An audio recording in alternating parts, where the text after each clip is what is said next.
Some of the highlights today are equity peaks in Cobra 3 Nasdaq. Let's take a look at that trade. Hit its $2,900 profit target.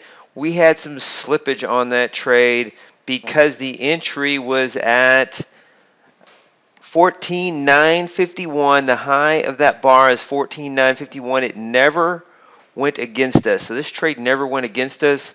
The last two trades were losers. We said yesterday in our video could be a good time to start trading this. And it was. We endured about 10 points of slippage or $200 on the entry. And so oftentimes when you get a lot of slippage, that means the trade is going in your direction. There's been more slippage lately, and oftentimes I like to hold. If you have the micros, there's a lot of wiggle in those. And if you hold those limit orders, you'll reduce your average slippage. And if you miss a trade like this, maybe it all balances out. But I like to make sure I capture these moves. So I cancel and replace, and we got some slippage. Hit the $2,900 profit target today. Here is the last 7 months of the Cobra 3 Nasdaq setup. You see brand new equity peaks with this trade, and starting after a couple of losers can be one way to approach it, because the percentage, this is a strategy, it doesn't have 70 or 80% winners like many strategies that are advertised. It's less than 45%. Or 45% winners, less than 50%. So 28 out of the last 62 trades, we cut our losses short. The $600 stop losses with slippage and commission, and we ride those winners. Your biggest winning trade here is 28.75. We've seen, big winners going back further up to $5,000, and this might be one of those days where if we didn't have a profit target, we could see a $5,000 profit target. It'll be interesting to see what happens to 14,750 in the Nasdaq. There has been massive, we've talked about the massive prop-up market. Going back, let's go back and look at this. It's hard to short this market.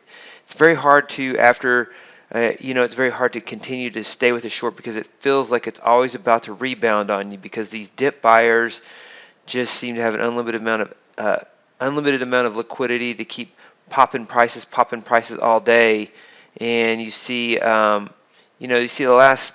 Let's show you where this started. This current pattern that I'm seeing started. Here's a Friday on September the 10th. The market sold off, and then we had prop up the entire following week. 3, 4, 5. Friday sold a little lower in the Nasdaq. Traded a little lower. So on 2 Fridays in a row, you had selling.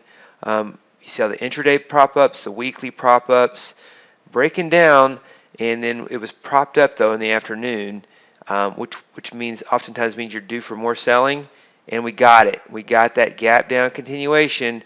Then the dip buyers came in, propped it up here on Monday afternoon. Last Monday, about 8 days ago, propped it up again, propped it up again, propped it up again.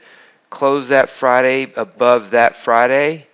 And then I thought we might be due for higher prices, but gap down on Monday, propped it up again, and then we get this gap down continuation, which we're due for. This is the right.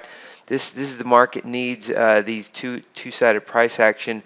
The excess liquidity has driven this market into a choppy state with the lack of two-sided. The market's trying to do a healthy pullback right here, and it's been unable to. So the process has been slow and choppy, and Cobra 3 was able to capture that trade today.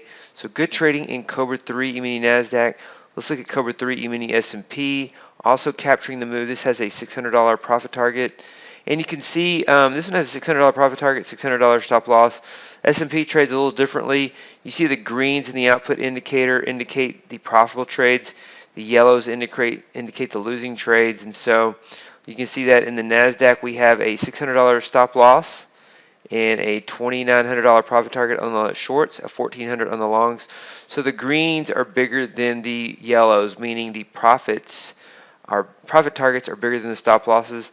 Sometimes you get out on days, end of day exit. See this right here is end of day exit. It neither hits its profit target or its stop loss, and the end of day profit is less than either the profit target, and the loss is not the stop loss amount either. So that is Cobra 3 E-mini Nasdaq hitting its profit target, one of the highlights on this big down day in the stock market.